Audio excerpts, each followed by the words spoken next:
မိုက်တလျော့ကပအကောင်ဆုံးပတ်တများ90ရာခိုင်နှုန်းခန့်ဟာမြန်မာနိုင်ငံကနေထွက်ရှိခဲ့တာပါ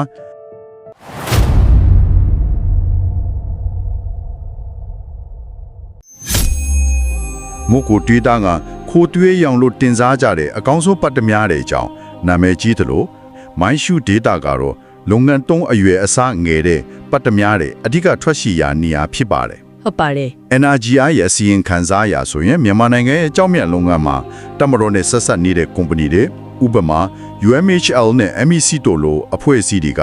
အဓိကကျတဲ့ license များစွာကိုပိုင်ဆိုင်ထားတယ်လို့ဖော်ပြထားတယ်ဗျ။ဒါကစီးပွားရေးနဲ့တယံဇာတစီမံခန့်ခွဲမှုရှုထောင့်ကနေကြည့်အလွန်အရေးကြီးတဲ့အချက်ပါရှင်။ NRGI အစီရင်ခံစာမှာထောက်ပြထားတာကလုပ်ငန်းခွင်အတွင်းမှာပွင့်လင်းမြင်သာမှုအားနည်းလားအခွန်ချောင်လွှဲမှုတွေများစွာရှိနေတာဒီအပြင်နောက်ထပ်အဓိကပြဿနာတစ်ခုကတရားမဝင်မောင်ခိုလန်းကြောင်းနေတာတဲ့ဆင့်တင်ပို့နေမှုတွေရှိနေတယ်ဆိုတဲ့အချက်ပဲဖြစ်ပါတယ်ဟုတ်တယ်ဗျမောင်ခိုလန်းရောင်းဆိုတာကပထမလို့ကြောက်မြက်တဲ့အရန်ကိုလွယ်ကူနေတယ်လीစဉ်းစားကြည့်ပါတက်တော်တွေရေနံတွေလိုတန်ချင်တဲ့ချီပြီးတည်ရတာမှမဟုတ်တာ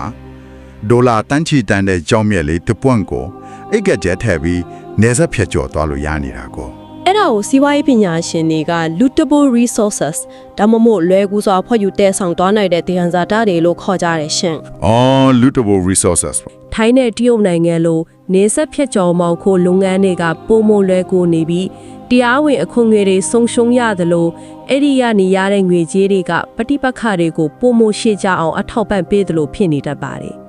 ဒါကအရေးကြီးတဲ့မေဟွန်းတစ်ခုကိုပေါ်ပေါက်လာစေတယ်ပေါ့နော်ဒါဟာပြောင်းလဲတောက်ပနေတဲ့ယရနာဆိုင်ကြီးတွေချက်ကမြင်ခွေးနဲ့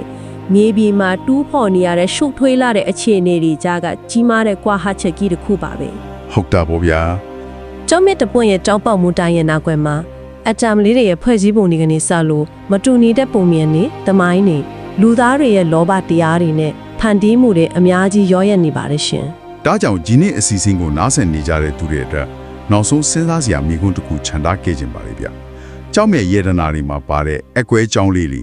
sick လို့ခေါ်တဲ့အဆက်ပြောင်းလေးတွေကိုတစ်ဖက်မှာတဘာဝရဲ့အစစ်အမှန်လက်ရလို့တန်ဖိုးထားကြတယ်။ဟုတ်ကဲ့။ဒါပေမဲ့အခြားတစ်ဖက်မှာကြော်တော့လဲအဲ့ဒီတဘာဝတရားတွေကိုပဲအပူပြင်းပြင်းပြီးဖျောက်ဖျက်ဖို့ပြီးအဆုံးတွေကြည်လင်မှုကိုရဖို့ဖန်ရည်တွေနဲ့ကူတာဖို့ဒေါ်လာထောင်သောင်းကြီးအကုန်ခံပြီးကျူးစားနေကြပြန်တယ်။ဆိုတော့တကယ်တမ်းကျွန်တော်တို့တွေဈေးကြီးပြီးတန်ဖိုးထားနေတာဟာတဘောဝတရားရဲ့အစစ်အမှန်ခြေရလဲရအောင်လား